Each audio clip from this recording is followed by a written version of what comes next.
नमस्कार दोस्तों, स्वागत है एक नए वीडियो में। जो कि टॉपिक आप लोग देख पा रहे हैं थंबनेल से भी, यहाँ से भी, कॉन्स्टिट्यूशनल अमेंडमेंट एक्ट।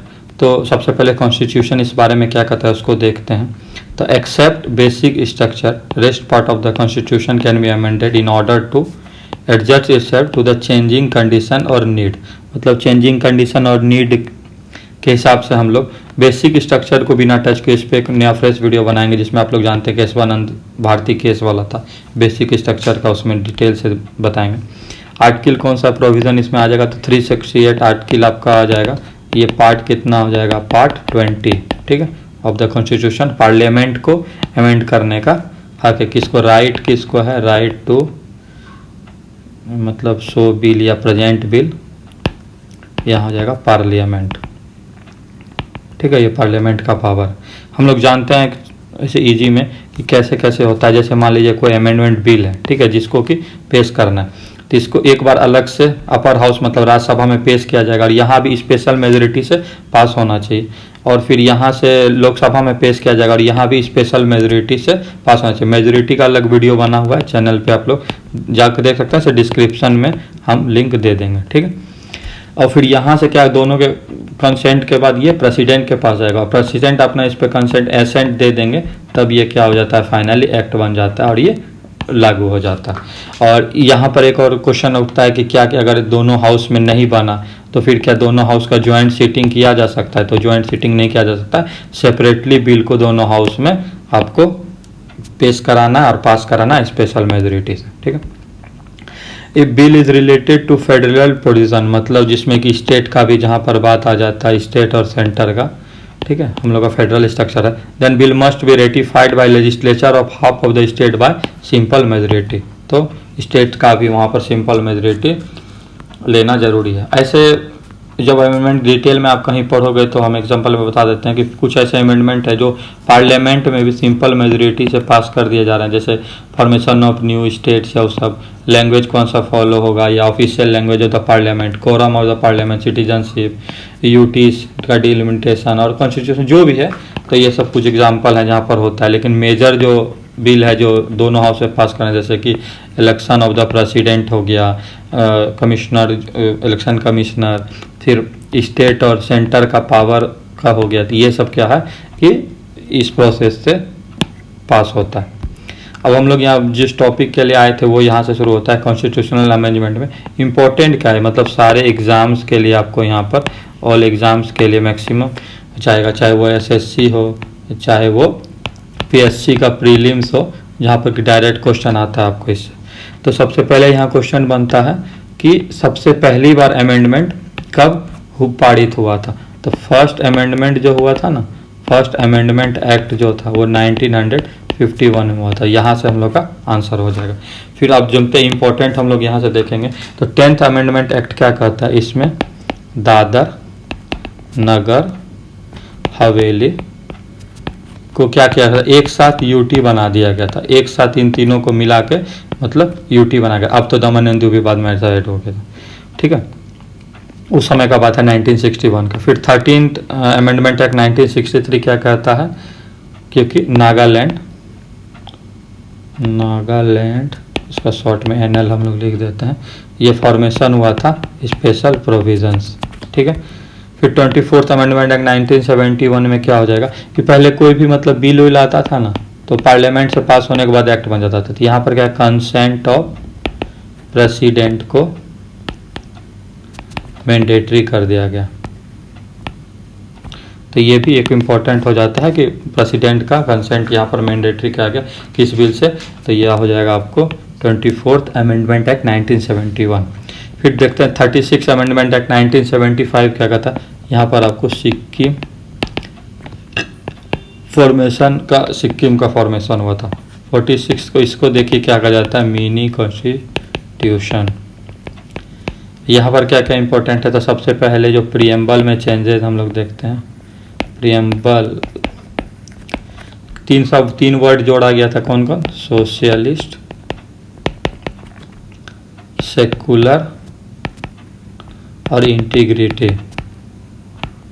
एक और चीज़ यहाँ इंपॉर्टेंट पूछता है कि ये कब आया था, तो 1976 में आया था। और एक और इम्पोर्टेंट यहाँ पर जो छूट रहा है कि राइट टू प्रॉपर्टी इसको फंडामेंटल राइट से रिमूव कर दिया गया था और इसको बना गया था लीगल राइट, और इसका आर्टिकल क्या हो गया था 300A। तो यहाँ से ये भी हम लोग इसी में था, ठीक है। और भी इसमें बहुत सारा था, डिटेल में नहीं जाएंगे, मतलब ये सब important exam related. 44th amendment act 1978, ये भी इम्पोर्टेंट है।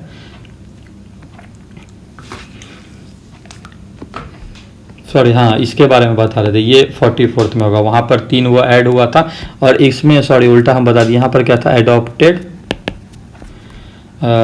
ये 4A मतलब DPSP अडॉप्ट हुआ, DPSP अडॉप्ट हुआ था, ठीक है। थोड़ा सा यहाँ चेंज करेंगे, 42nd meaning constitution DPSP add हुआ था, और 3 वर्ड जोड़ा गया था प्रेमबल में, सोशलिस्ट, सेकुलर और इंटीग्रिटी। और ये 44th अमेंडमेंट एक्ट में राइट टू प्रॉपर्टी जो फंडामेंटल राइट से हट के ये हो गया था लीगल राइट अंडर 3A। थोड़ा सा कन्फ्यूजन हो गया था, वो अब क्लियर हो गया, ठीक है। अब जानते हैं हम लोग 57 अमेंडमेंट एक्ट में क्या था। इसमें 10th शेड्यूल में एंटी डिफेक्शन लॉ लाया गया था, दल बदल कानून ये लाया गया था, ठीक है। तो ये आ जाएगा आपको इसमें 1985।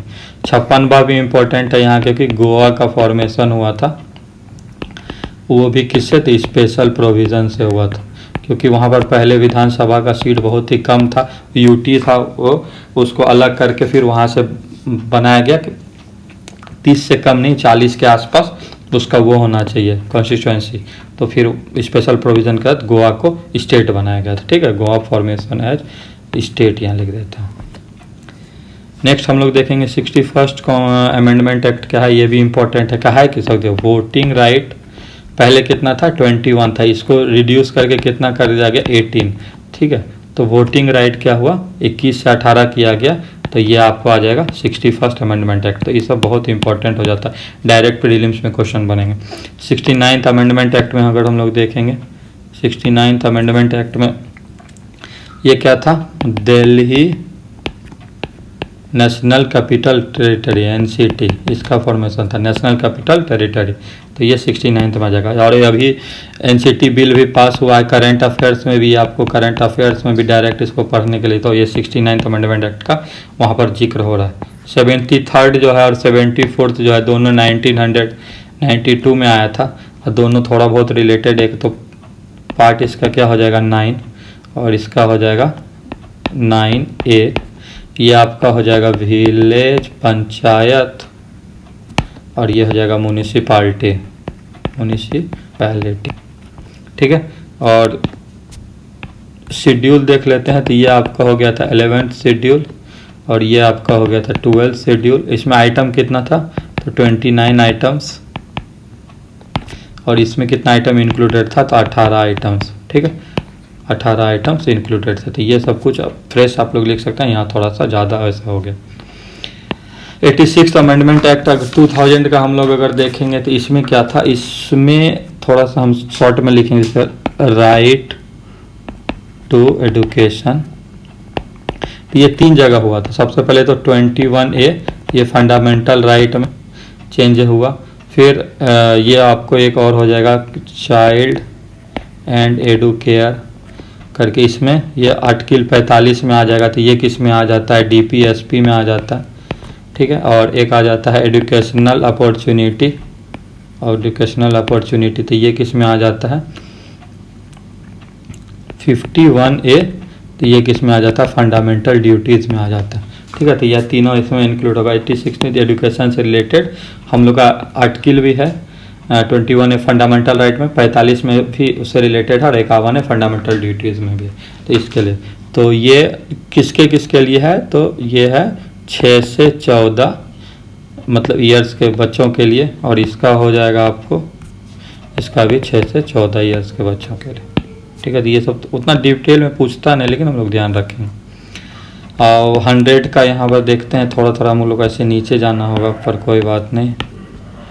यहाँ पर से 100 का देखते हैं। 100 में क्या कहा जा रहा है कि ये 2015 में आया है, 100 वाला 2015 में आया है, और ये इंडिया बांग्लादेश बॉर्डर। पहले क्या था ना कि जब ईस्ट पाकिस्तान था तो वहाँ बॉर्डर पे लिखा रहता था ईस्ट पाकिस्तान, तो अभी जाके चेंजेस हुआ है उसमें। इस अमेंडमेंट एक्ट के बाद क्या हुआ, बॉर्डर पे इधर इंडिया लिखा हुआ, उधर बांग्लादेश लिखा हुआ, और कुछ बॉर्डर का इशू है, इधर का उधर, उधर का इधर लैंड अपना मतलब बांटने वाला है, तो वो सब इसमें इस एक्ट की तरफ सॉल्व किया गया।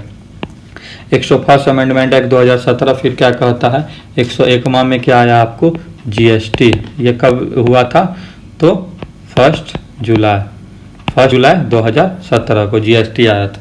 ठीक है। 102 अमेंडमेंट एक्ट 2018 का हम लोग देखेंगे, इसमें क्या था, अप्रूवल मिल गया नेशनल कमीशन ओबीसी। ठीक है, नेशनल कमीशन फॉर ओबीसी, इसको अप्रूवल मिल गया फॉर्मेशन।